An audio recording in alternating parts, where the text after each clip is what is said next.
Ibuchukwu onye dike n'agha, Ibuchukwu onye dike n'agha, Ibuchukwu onye dike n'agha, Ibuchukwu onye dike n'agha mgbe niile. Ibuchukwu onye dike n'agha, Ekwueme, Ibuchukwu onye dike n'agha, Okechi, Ibuchukwu onye dike n'agha, Ekwueme, Ibuchukwu onye dike n'agha mgbe niile.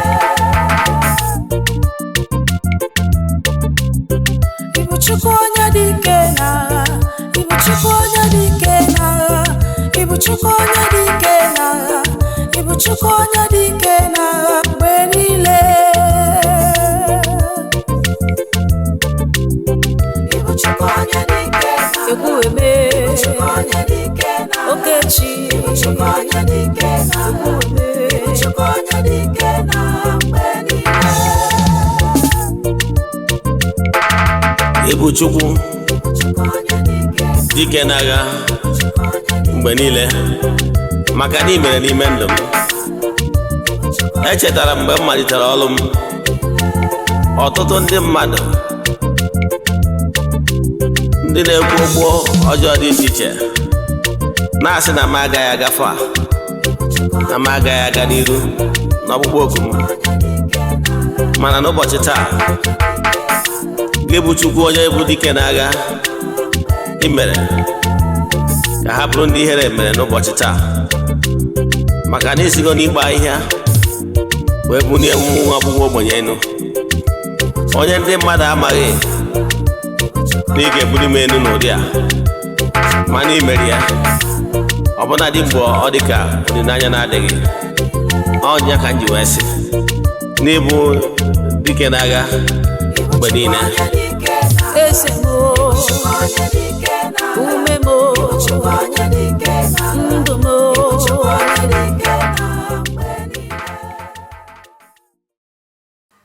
Yeah, viewers all over the world. Egwu ị nụrụ kịta bụ egwu si na ngalaba na-afụ gbasara mgbasa ozi ọdịnala Igbo n'Ugochi tubelu ọdịnala temple a na-akpọ Nkwa Group led by me. We have all the rights. I'm on a like nya bụ egwu, jee na audio mark, the iTunes and rest of them. Chọọ nya bụ egwu Ibuchukwu onye dike n'agha, ị download nya bụ egwu. For some of you that are seeing me for the first time, kpọọ m Ogbuefi Eze-Ana Ugochi tubelu n'Oraifite, maọbụ kpọọ m Akajugo. Abụ m onye isi nchụaja n'Ugochi tubelu ọdịnala temple.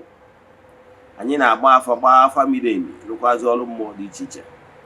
Abụkwazi m onye isi nchụaja na ọdịnala Restoration Evangelical Mission, bụrụkwazi onye mgbasa ozi ọdịnala Igbo. So you can call me ọdịnala evangelist, I will answer. Ma ọ bụ onye nchụaja, a priest, I will also respond. N'ụbọchị taa n'oge akụkọ nke eziokwu, isiokwu anyị ji wee bịa, all you need to know about Ogbanje and what to do. All you need to know about Ogbanje and what to do. Believe in me, if you pay attention today, you will learn something very unique. Ọ bụrụ na nwere ka esi esigo ozi n'ịbụ onye Ogbanje, ma ọ bụ na ndị mmadụ na-akpọ gị Ogbanje, pay attention to this lecture. Ka itiwa aka Igbo nsogbe. But before we dive into today's lecture proper, important announcement. Remember, we are still in the month of March, and our group rituals for the month is still ongoing. Ndị niile sonyere anyị na aja nke ọnwa March a ga-enweta nchịkọta vidio nchịkọta ya ụbọchị ikpeazụ nke ọnwa. Only na their WhatsApp numbers ka ha ga-enweta ya. Dịka isi malụ, anyị anaghị eshow ihu ọrụ na social media ma ọ bụ n'eziokwu TV. You know why? It's not necessary, but I can tell you na ụmụ mmụọ na-emere onwe ha aha. Esigo na aja abụnye ọtụtụ ndị mmadụ enu. But we don't share testimonies. But I can tell you na ike dị na aja na-achụ n'igwe, maka na igwe bụ ike. Nwanne chụwakwa aja maka na aja karịrị ọgwụ. So pay attention in today's lecture. Ọ bụrụ na ị chọrọ isonye na aja na-achụ n'igwe, ihe ị ga-eme wụ ịchaatị m na WhatsApp, forward ya 3 prayer requests anyị ga-edebe n'ọta, na-achụ aja na-agụ ọfọ na-ekwubi okwu n'isi gị throughout the month. Yes. Then, ọ bụrụkwanụ nature this way like chat am na WhatsApp. I will tell you other details we need for you in order to book you. This morning they go read na temple to aja go for cook you this nri so like all over the world. Yes. To aka ị ga-esi megide eti n'ọnwa agwụ bọsị ikpeazụ nke ọnwa anyị ga-egoro ihe ọnụ na-erije na mberije mee saraka. Yes, ihe bi na mmiri abịazie n'elu ana na-akpọ ọkalete chụọ aja ihe mmee chụọ aja ndị ọgbanje gbakọtazi na temple chụọ aja to entities of powers jee n'ebe nchụaja gbuo ebu mee saraka n'afọ mmadụ dum. I can tell you ike dị na aja na-achụ n'igwe nwanne chụwakwa aja maka na aja karịrị ọgwụ. Let's now proceed. So ọ bụrụ na ị dị interested n'iso na aja na-achụ n'igwe onye ọbụla ma ọ bụ na ị chọrọ ka agbara gị afa miri emi ma ọ bụ na o nwere ajụjụ i nwere na nkụzi a, chat me on WhatsApp. Ị na-anya na screen ị ga-afụ nọmba ị ga-afụ ebe anwa ọ nọmba ị ga-eji wee nweta m. WhatsApp nọmba bụ 08057837672. I repeat 08057837672 ma ọ kwara 08138243871. I repeat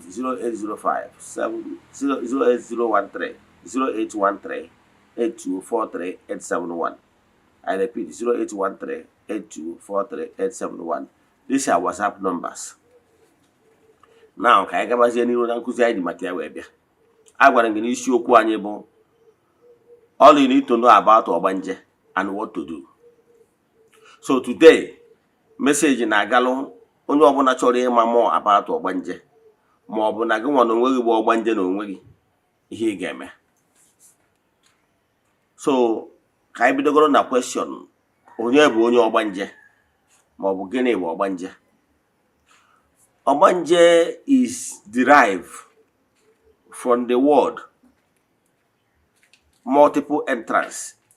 Igbanje. Iche matter the originality of every word. Yes. Gender the meaning of that word. Ka ịmalụ the ebe originality si wee bido n'ihe o meanụrụ. Gịnị bụ nje?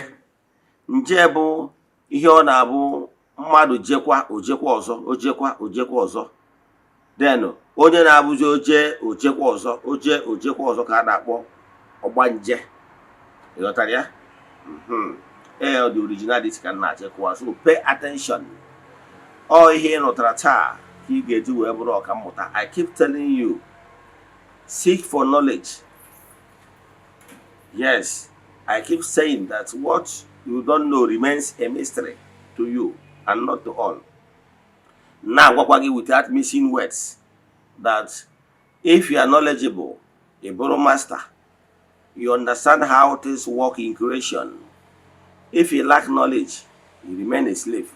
So strive for knowledge. So, n'isiokwu anyị bụ onye Ogbanje. Anyị wee kọwalụ gị bụ na onye Ogbanje bụ onye anwa na-abụ ọ na-eje ọ na-echighata. Onye Ogbanje nọ ka onye nọ on duty, and the duty ọ nọ na ya must be accomplished. Ihe a ga-eji wee quantify onye Ogbanje bụ na in this world of gross material, onye Ogbanje nọ ka onye ahụ ị na-afụ ifu n'ụlọ ụka ịkpọ ya steward. Ndị a na-akpọ steward n'ụlọ ụka ma ọ bụ n'ebe ọ bụ na agada sị na onye a bụ steward. Ndị a na-akpọ steward n'ọdụ ka conductors. Ndị steward a bụ ndị na-eje ozi, nwa oje ozi, ndị na-eje na-apụta na-eje ozi dị iche iche, na-eme sure na-enwere law and order. Ịfụ na ihe niile na-aga n'anya ya ka a na-akpọ onye steward. So onye Ogbanje bụ those people nọ n'ọrụ, nọ n'ije, nwere special duties and assignments given to them in order to strike a balance and enwe harmony. So onye Ogbanje duty bụ ha nwa bụ n'ọrụ ka ndị na-eje ozi. So nke bụ eziokwu bụ na ndị Ogbanje wụ special ndị nọ na special unit. Ndị Ogbanje bụ ndị na-distribute so many things. Ha na-abịa of a purpose. So ebe ndị Igbo si wee derive this word of Ogbanje bụ onye Ogbanje nwere ike ịbịa n'ezinụlọ, amụọ ya n'ezinụlọ for a purpose. Ọ bụrụ na ọ bịa, if for any reason the primary purpose why she came, once the primary purpose is altered or halted, the only Ogbanje will repeat again.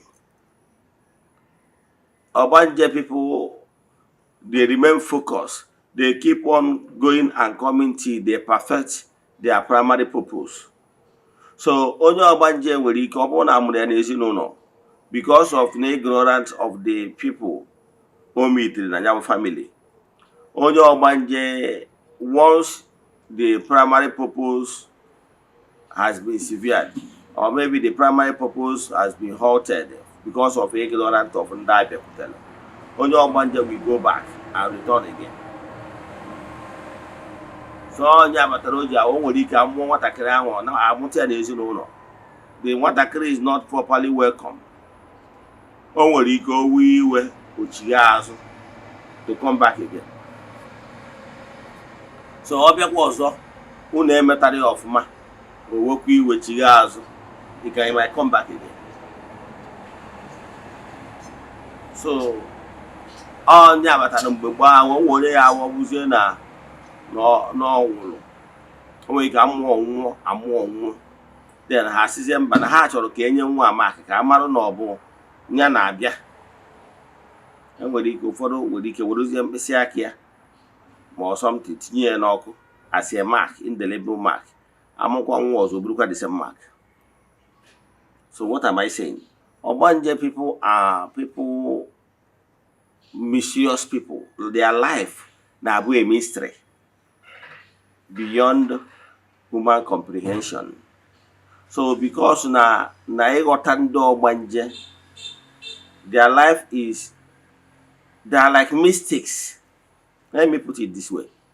Ndị Ogbanje wụ ọmama amasị, you cannot just predict them. Mana nke bụ eziokwu bụ na ndị abụ ndị Ogbanje bụ ndị n'ọrụ. Ọha bụ distributors, ọha bụ ndị na-afụ na ihe niile na-aga n'anya. So once you are in good term with ndị Ogbanje, believe in me, you will lack nothing. Let me give you an example. When you attend the only occasion, and it happens that a friend of yours is one of the steward, and that a friend of yours is the one invited you, I can tell you, you will lack nothing in that occasion. Abu na-enwere any pro show and a share na that event, I can tell you na that onye Ogbanje anwa mere invite ga-emere creation inwetara ya.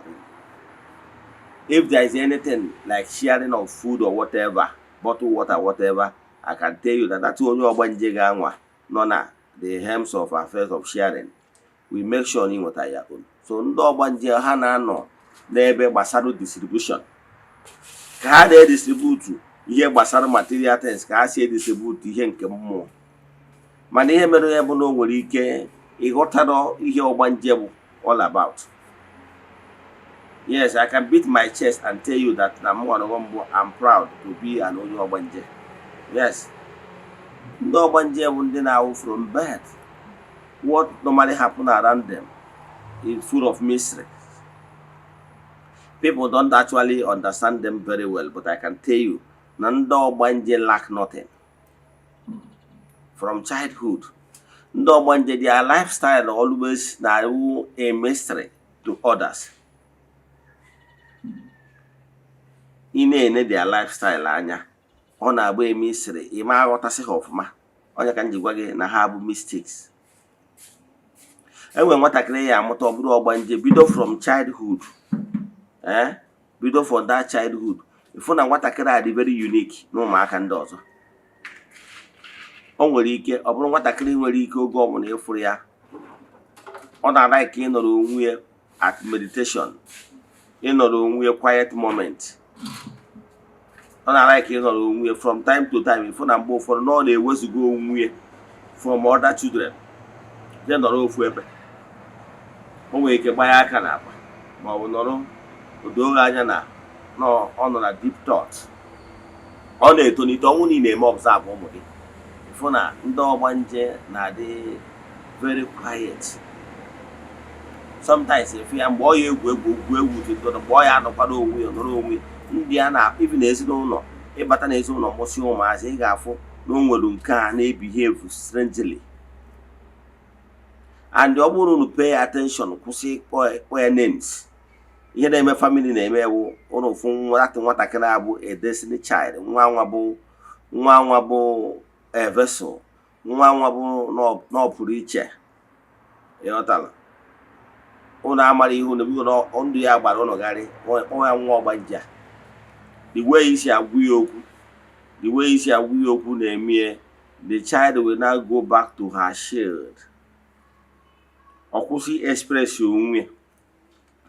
Mana nke bụ eziokwu bụ na ọ bụrụ na nwatakịrị a na pay attention to that nwatakịrị anwa, you will learn a lot from ya nwatakịrị a. Ịfụ na nwatakịrị a bụ a unique child.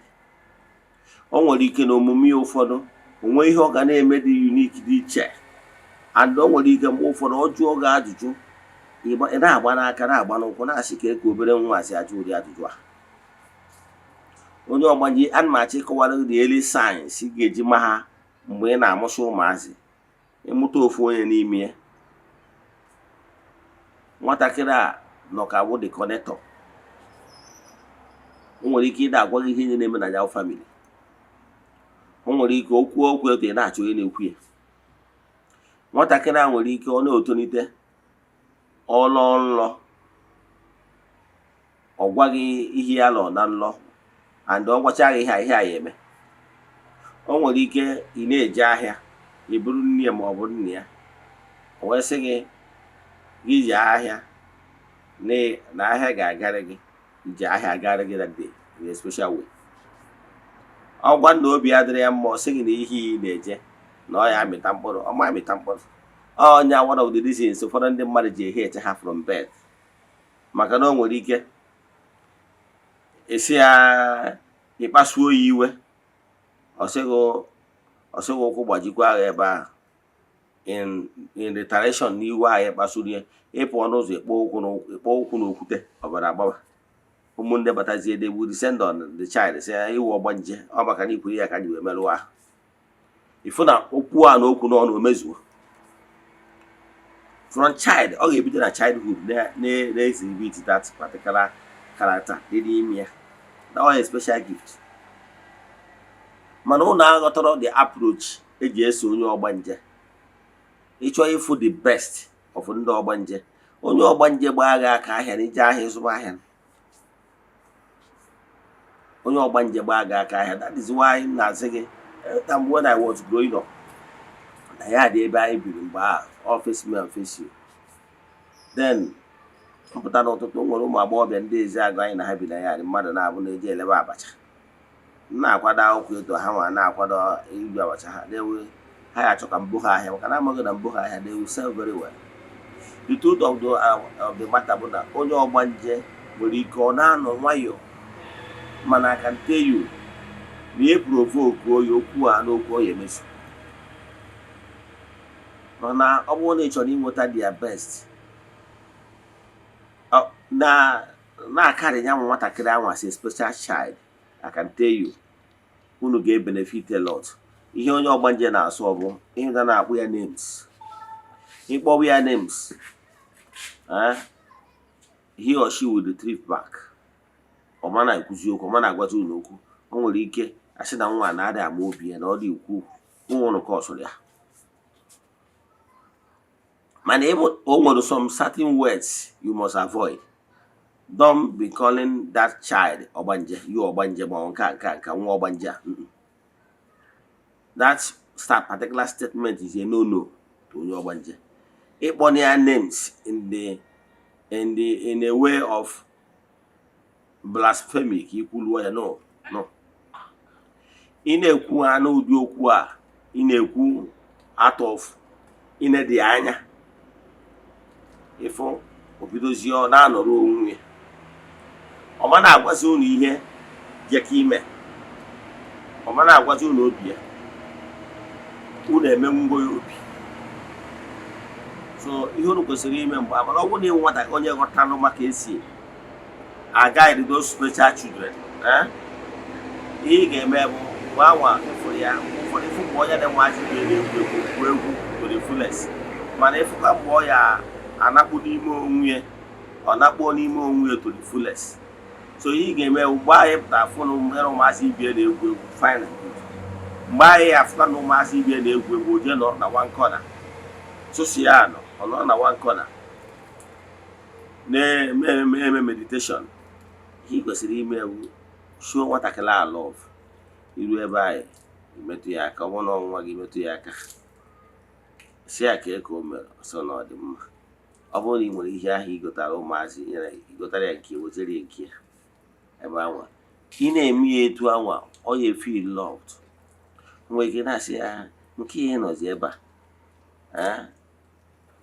udo ọ dịkwa kedụzi ihe mere iji wee nọrọ etu a wee sị na ya chọrọ ịnọrọ onwe ya egbe ya nkịtị nwere ike sị ya onwere ihe gosiri gị ma ọ nwere chọrọ gị okwu ma ọ nwere ihe ịfụ igosiwa anyị na-egosi ya lọv ghara ịda akpụ ya names ifụ na from time to time bidoba owinu ana ya confidence and mara na ịlọv ya genuinely ifo bido open up mana ụnụ yes ụnụ na-eme nwatakịrị a ọ na-akpuo he will not ever get the best out of him or her because of name calling mana ọ bụrụ na ị na-egosi ya ịfụnanya na-agwa ya na-efere ya n'anya na-egosi ya onwe ihe na-egota ndị ọzọ igotara ya ịdị na-akpọ ya names ịdị na-akpọ ya ọgbanje onwe nwatakịrị kpọrọ ya ọgbanje deal with that person very very well n'ihu ya so mgbe o winu ara confidence ya ịfụ na ọ ga na-anọkọta gwa gị na o nwere ndị bịakwutere ya na ha dịka elderly people na ha dịka ndị ichie ma ọ na onwe nwatakịrị nwoke bịakwutere ya ma ọ na onwe mmadụ bịakwutere ya ma ọ bụrụ na ịfụ na otu mgbe onwe iru anya confidence obido na-akọrọ gị ihe na-emenụ and ọ na-akọrọ gị ihe na-emenụ dịka okenye n'ọka guidance ya ihe ị ga na-eme onwe ihe ị chọrọ ka ajụcha ya egwu ya si ọwụ na ha bịakwa ọzọ jụọ gị jụọ ihe na-eto ihe na-eto ihe na-eto ya ịfụ na nwatakịrị a ya bụ link ụmụ mmụọ nọ na be nna gị ga-esi wee na-ezi ụlọ ozi ihe na-eme n'ezinụlọ ọtụtụ families na-enwe ọgbanje in their midst o nwere family ma chọrọ ịgbawa afa ofu nwa nwaanyị bụ ezigbote onye ọgbanje even before mpịa as we speak na mpịa bụ special advisor special assistant to a governor ma chọrọ ịkpa afịa mana before enye the man that appointment as SSA to Mr. Governor nwa ya nwaanyị ahụ akpọghị daddy ọsịa daddy na efere ebe a na-enye gị appointment ya na-agwa gị bụ the man enwebụrụ the any hint na a ga-enye ya appointment ọ gwasịa ya nwa ya agwasịa ihe a 1 month down the line Mr. Governor put a call across to the man where ya chọrọ ka ọ bụrụ his senior special advisor on so and so ma chọrọ ịkpa afa. The man was shocked and today as we speak ọ bụ SSA to Mr. Governor mana memba nwa ya nwaanyị bụ ụzọ gwa ya ozi a a month before ụbọchị enyere ya akpọrọ na fonu gwa ya o nwere particular business trip the man chọrọ ime na Abuja mgbe ọ nọ vacation nwa ya nwaanyị azikwara ya ozi ya nekwara ya fụrụ ebe ike na ndị mmadụ jere meeting business meeting na Abuja ya fụrụ ebe ofu n'ime ndị ike na ha enwe ya meeting conspire wee poison ya tea And since no somebody now who's used you over the years, we do from more than one. Immediately those that use your pay accounts for all the three. And we countless times on a who's used you who's and who's you what do you call that was used to me.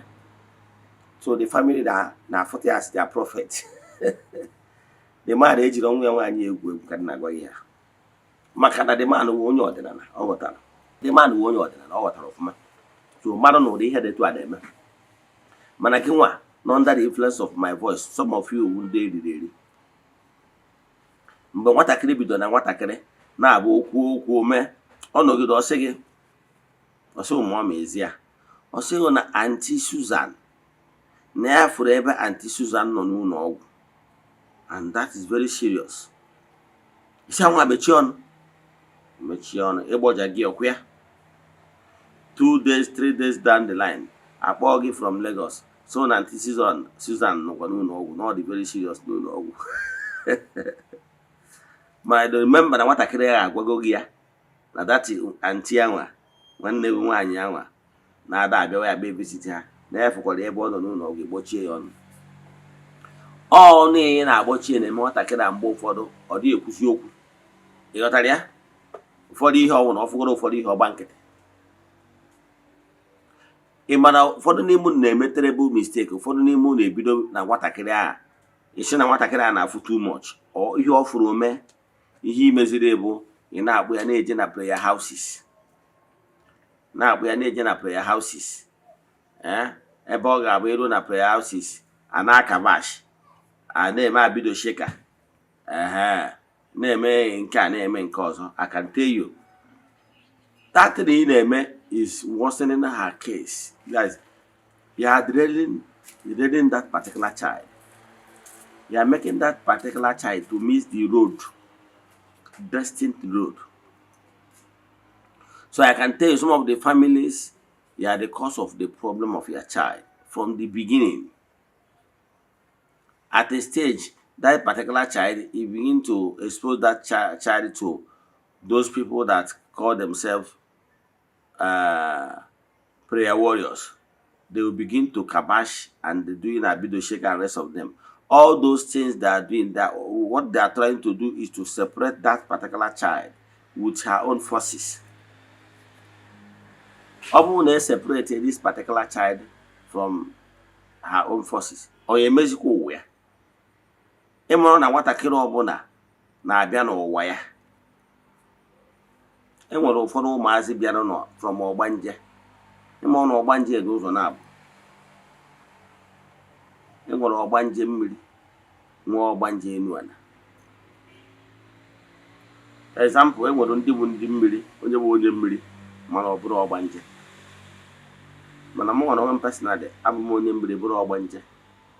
And in the kingdom and realms of what is happening in the no one more.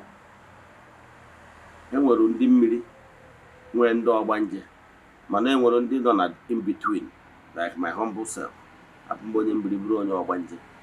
However, enwere ndị I have link with ndị Ogbanje mmiri.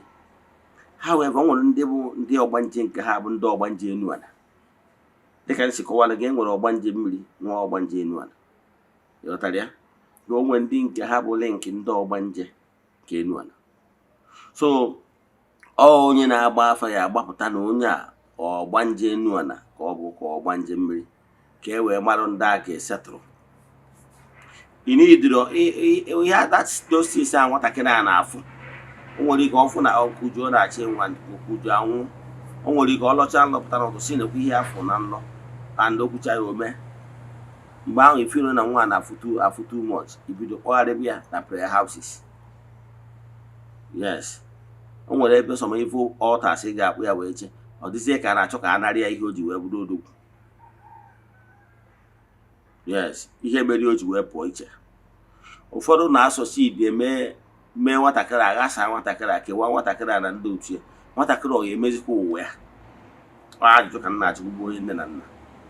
So ihe nna achị ịkọwalụ gị bụ those nwatakịrị mysterious child ya wee mụtalụ ihe na-eme ya ịghọtara ya ihe ị kwesịrị ime from day one ile nke ya to a good mentor onye ghọtalụ ka esi emedu ihe ndị ọgbanje ọ bụrụ mgbe iji endaba ejicha nwatakịrị onwe one family mma ha mụta nwa of course the child bụ dada ọ bụrụ sọ because na ọ bụ dada mana ọgbanje ka ọ bụ ọ na-aya ahụ mgbe ọbụla ọya every time ọ nọ na-eya ahụ agbara ya jecha ụlọ ọgwụ dọkịta enyecha ya ọgwụ kwesịrị na-aga enye nene ya ma malaria nene ma typhoid na-enyecha ya normal treatment o kwesịrị inye ya mana within 1 week to 2 weeks ọ dakwa ahụ again.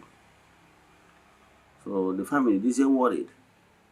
So mgbe a gwara m maka ngwa ha ihe a ga-eme gwa ha aja a ga-achụ na ya mmesịa nwatakịrị kwụrụ n'ụkwụ ya na I can tell you what you don't know remains a mystery to you and not to all. So some of this particular child ihe a need attention from time to time imere ha saraka ụmụ nwatakịrị a nwatakịrị nwere special calling. So understand it very well na ha bụ ụmụazị nwere special calling. Ha bụrụ ndị ọjọọ and know this one before I round up bụ na gị na onye ọgbanje nọrọ in good terms it favors you. Mana ọ bụrụ na ime onwe gị onye ilo ha you will suffer tire because na nyanwa na onwe ya gbagoro nkịtị ndị ọgbanje the spiritual ọgbanje associate ya will come for revenge. O nwere ọgbanje ọ ga-awa mmụọ ọ bata na family fụ na he or she is not welcome. He or she will go back. Maybe probably return again. Ịghọtara ya? Because nwatakịrị abụghị nwa ji aka gị wee chụọ nwatakịrị a n'ụwa ọbịa. Ọ nwatakịrị ahụ amụtara gị nwatakịrị oge ọbụla ihe ahụ ọkụ oge ọbụla isi ọwụwa oge ọbụla ọ na-enwe nsogbu instead of gị nwa ije gbaa ihe gbasara agụ ya gbaa ihe gbasara ya gbaa afọ ihe gbasara ya ka a marụ ndị otu ya ga-echukwasị ịkpọrọ ya jee na nke one pastor na-aka bash emerụ nwatakịrị a ihe a ofu ofe ka a na-ebikasị ya aka n'isi emegozie nwatakịrị a ihe a ọ dị tired na-ewelcome ya ebe a ọ nabachukwu o nwere ike emechakwara uchi akwa azụkwa again akpọ ya ọgbanje.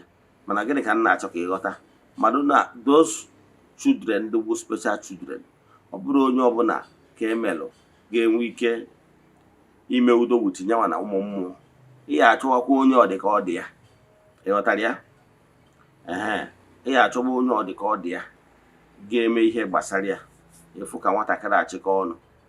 So ọgbanje abụrụ ihe ọjọọ.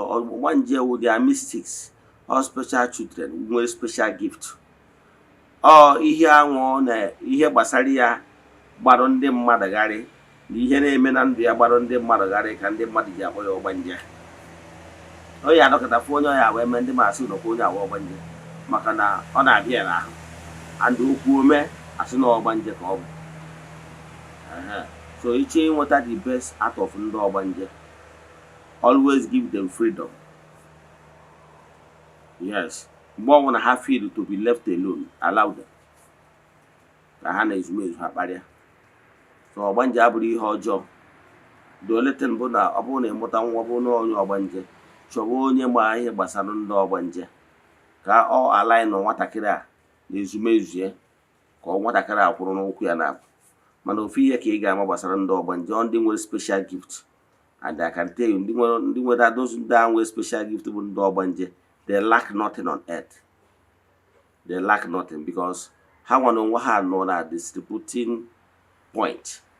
So ọrụ ha bụ ide eje na-abata ha they move around sharing.